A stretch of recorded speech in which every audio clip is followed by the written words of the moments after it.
Welcome to Hello Port Hueneme. I'm your host Tom Dunn, and we're doing the City Council review for March 5th of 2018, and I'm with Councilman Figg. Welcome. Hi Tom, how are we doing? We're doing fine. We had a very informative meeting, and want to go over what was discussed there. And I think we both we've seen a couple of responses. I want to let people know about how they enjoy the review.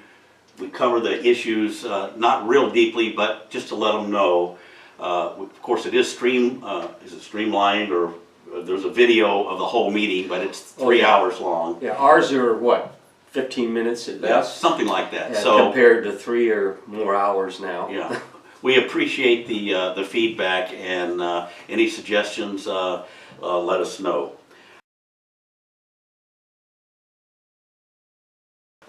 The first thing on the City Council meeting was a report from the Housing Authority, and I'm familiar with, there is one public building, the Mar Vista building.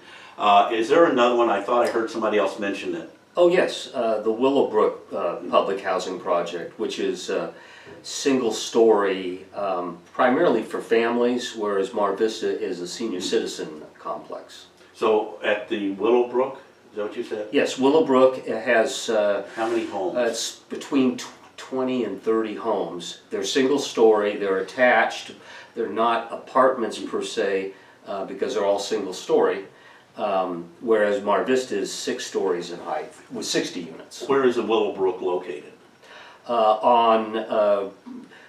off of Hueneme Road, 1 block east of Ventura Road. Ah, okay. And Mar Vista is located on Scott Street. Scott Street. And right next to the port there, almost. That's correct. Over, by Panoma Street. Panoma Street, okay. A couple people from Mar Vista were there and brought up a subject of getting some, let's call it winterizing done. And I know there is a plan. I think it's a 5-year plan, and they have a certain budget, and they're going through that. What was this meeting about, and what did they bring up, and what is the city looking to get accomplished? Well, it was an agendized item to deal with just general business matters. But what happened is that there were a few folks that came, residents of Mar Vista, that came to speak to the council about concerns regarding the age and the condition of the heating systems. And these are improvements that are included in a 5-year capital plan that the Housing Authority has prepared, and the City Council, acting as the board for the Housing Authority, has approved. Like all planning projects, you can't do all capital projects in 1 year because it would consume all of your resources. So you have to plan these projects out and do it in sync with the monies that you will be receiving, and in this case from the federal government, because our Housing Authority is largely funded by that source. So anyway, we had some residents that were concerned about the condition, like you say, the weatherization of these units, and what then the council talked about as a result of those concerns that were expressed, is there a way that we can accelerate the schedule to make these improvements on weatherization and heating, the heating system. And there were several ideas that were offered by the council, and the city manager was tasked to take a look at, is there ways in which we can accelerate the timeline to make these improvements, which we all agree are priority. Yeah, it's good to have a monthly update. I think this is every meeting they come and talk to the Housing Authority. No, our Housing Authority is generally once a month, whereas our council meets twice a month. And so I think it's supposed to come back up for the first meeting in April to get an update on the capital plan. And hopefully by then we'll have a strategy to accelerate the improvements. The next item on the agenda was the 2017 annual police report.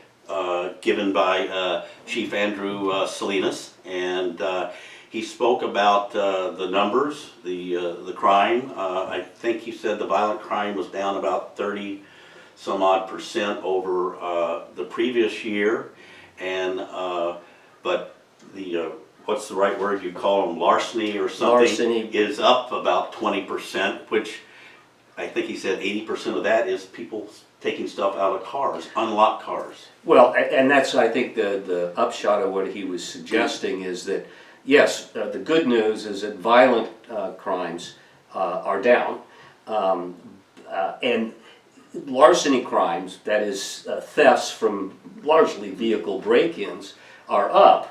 But they're solvable if people would just, be more cautious about where they park their car, make certain that the keys are not in the ignition, that the doors are locked. These are manageable issues. And so it was a very favorable overview of what, how things compare to last year. His report also talked about what we're very excited about is the renewed sense of community policing and getting our police department more visible in the community through events like Toys for Cops or Cops for Toys, and the Youth Involvement Fair and National Night Out and on and on and on, is that there's much more engagement of the community, and Andrew tends to be the new face of the police department, and so I thought a lot of what his presentation was is that, it's one thing to go out there and arrest bad guys. It's another thing to reach out to the community and say, hey, we're all in it together, and we're all in a partnership, and we need to help each other. Yeah, Andrew is a lot like I am. Never met a camera you didn't like. What was it? It's Salinas Productions, yes. I think is what he calls it. He's very skilled at his PowerPoint presentations. It was very, very good. He also did the Coffee with the Chief. Remember that? Mm-hmm. And he also allowed Hello Port Hueneme to tour the police department. And you had a actual ride-along with an officer. No, he's been very, very accessible. I thought one of the better programs that we all participated in was the Cannabis Roundtable, in which the public gets a perspective of how did policy come about, and then on the implementation side, enforcement side, what's the role of each of the departments, what's been our experience to date. I thought that was a very, very well done video. The next area we went into was the finance department. There was a new finance director was chosen. Can you tell us about him? Well, Ken McDonald is our new official finance director. He's been in this interim role for 6 to 8 months now, and he has proven himself to be perfectly suited to our circumstance. The city, has been in the hurt locker financially for some time, and Ken has shown himself to be a very skilled financial expert, and has embraced the issues that council has brought to him, that we need to come up with permanent fixes to our structural deficit.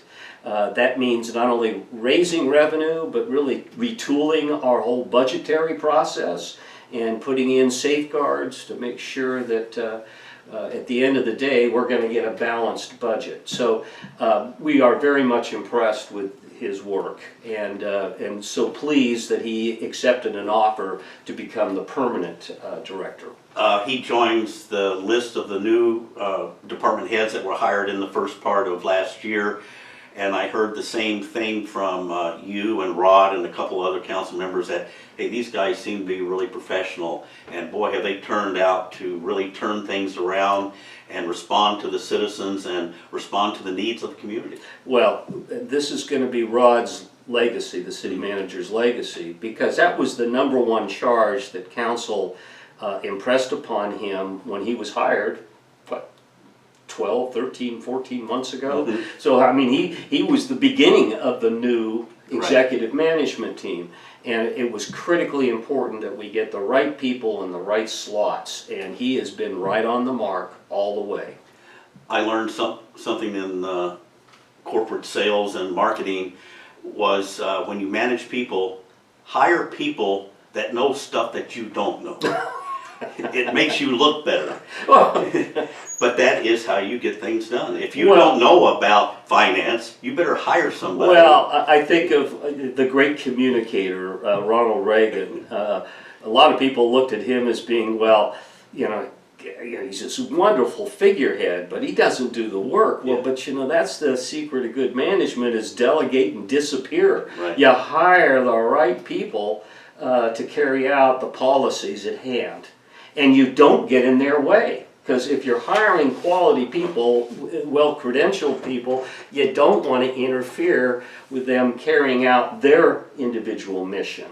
So again, we're in a good place in terms of our personnel. Now we've got to continue to work on this structural deficit issue, which is it's been out there for a long time, so it's going to take a while for us to turn the ship entirely.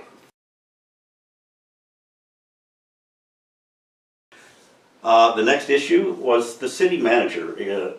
Rod Butler explained what an opportunity, is that what opportunity zone is. Can you explain to our viewers what that is?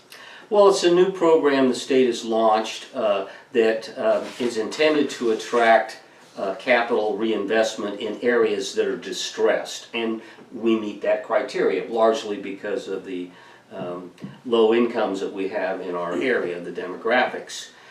The idea is to provide for capital gains treatment such that it advantages those distressed areas to attract new businesses and capital into their community.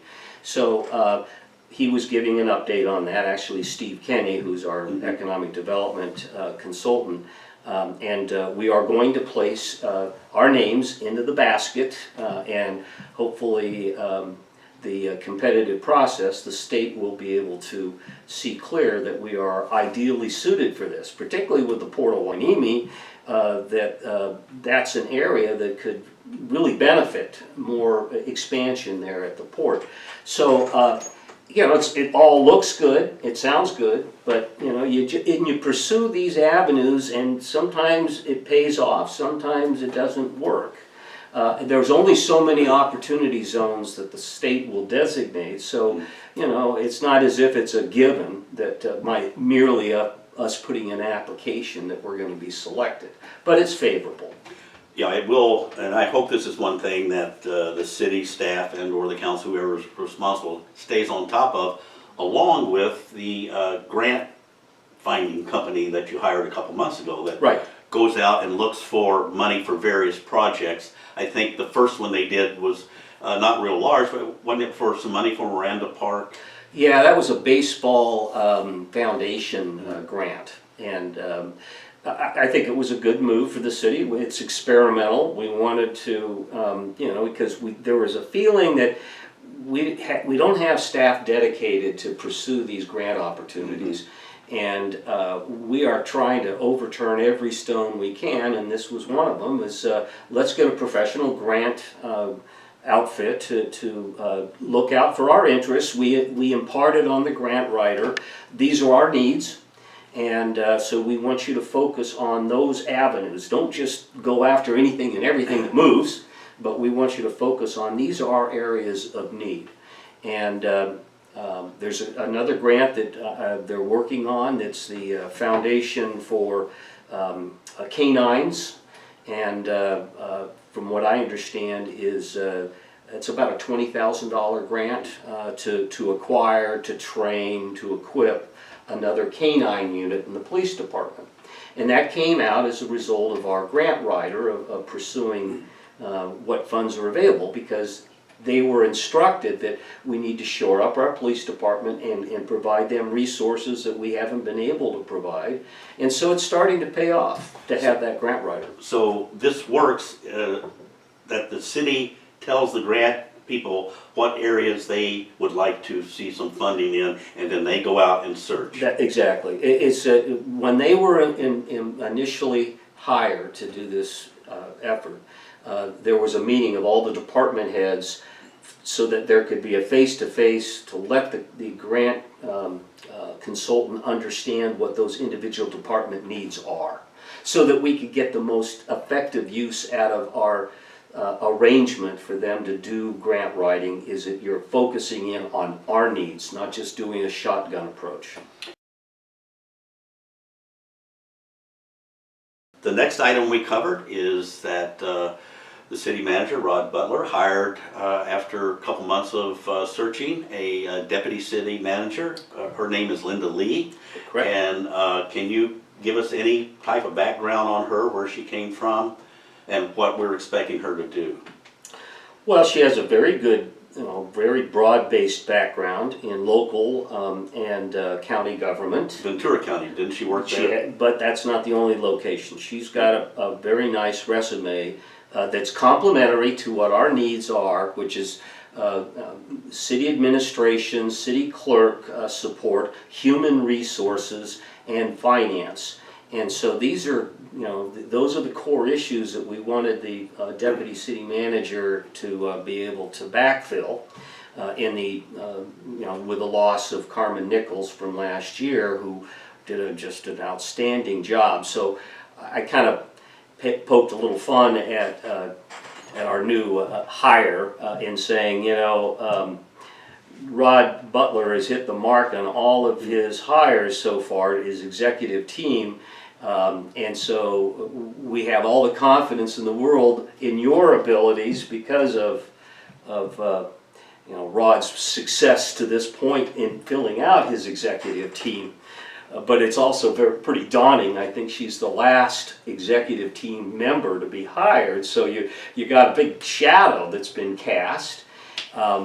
But the good news, and I tried to kind of make light of it, is that you're not in it alone, and she's coming into the administrative part of the city, and there's great staff in there, and so she's got a great support base, a great infrastructure to work with. So I'm sure she'll play a very important and role, and will be very successful. There's no question in my mind.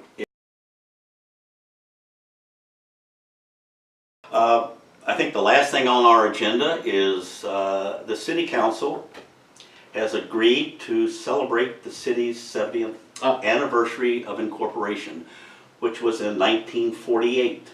And I'm sure the month, whether it was March. It was March 23, 1948. So what is the city planning to do? I understand it's going to be throughout the year, 3 or 4 events maybe they plan to tie in with the 70th anniversary with certain events.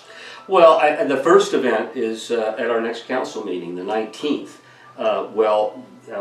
There's been a general invitation made to public elected officials in Ventura County to join with the council at the beginning part of our next council meeting. A little reception, just to kind of jointly celebrate in a very informal way. And then we'll conduct the rest of the business of the council after that reception. But beyond that initial kickoff, the idea is, we only have so much money to be able to dedicate to this kind of endeavor. Let's piggyback off of events that are already planned. Everything from the youth involvement fair to the sunset suppers down at the beach that the chamber puts on, our senior luncheon, on and on and on. Let's piggyback off of existing events, and everything from having a booth or something, or the Banana Festival, where we could have maybe even sell sweatshirts like this. This is from the former Wainimi Beach Festival. And it could be a semi fundraiser, but again, the idea is not necessarily to have a separate a party. It's really to just again to take advantage of the events that we already have scheduled and just work off of those events. I I think it ties in with what the city is looking for, and it's what I look for when we started Hello Port Hueneme, is Port Hueneme pride. Absolutely. Getting the community to say, hey, I'm glad I live here, I'm helping out, and I'd like to see, you know, things like this go on so that we can become involved. So I'm looking forward to seeing how we can, you know, associate with these and celebrate, and then, boy, in 5 years, maybe we'll have fireworks and everything for the 75th. Well, wait, if that's we against the law. if we can plug the structural deficit, who knows? Yeah, okay. Tom, thank you very much. My pleasure. For your insight and explaining what's going on, and we look forward to seeing you 2 weeks from now with the next City Council review. Thanks. Until next time.